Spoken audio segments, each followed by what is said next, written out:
Breaking news. Is he taking a plane or a train? How Kim Jong Un could potentially visit Russia for a second summit with Putin.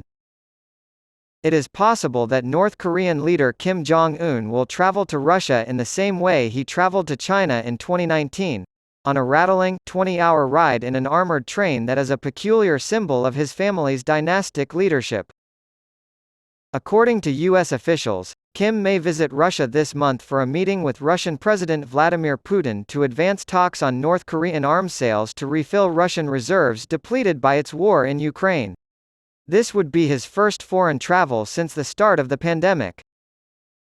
U.S. news outlets have suggested that the annual Eastern Economic Forum, held this year from Sunday to Wednesday on the campus of the Far Eastern Federal University in Vladivostok, the site of their first meeting in April 2019, could serve as the setting for their second meeting.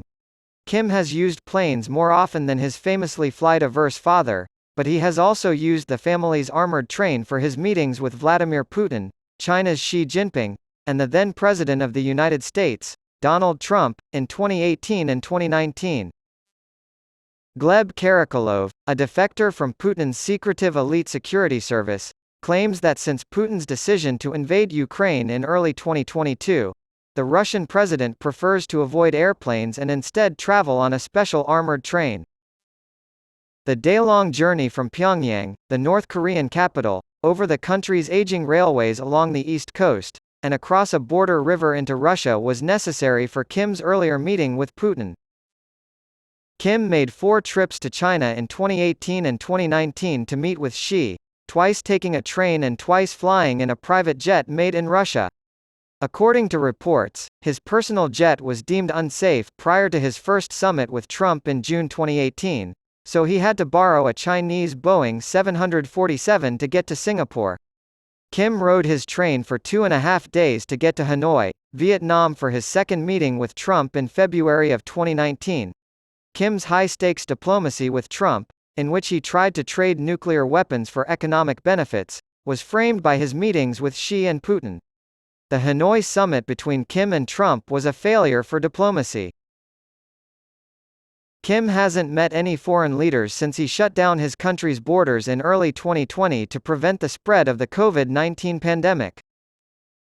According to South Korean expert Yong-Moo Jin, president of the University of North Korean Studies, Kim's possible second trip to Russia could signal a restart of summit-driven diplomacy and could be followed by a trip to China for a meeting with Xi.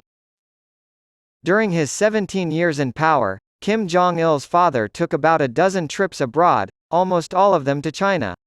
State media in North Korea reported in 2011 that Kim Jong-il died of a heart attack while traveling by train.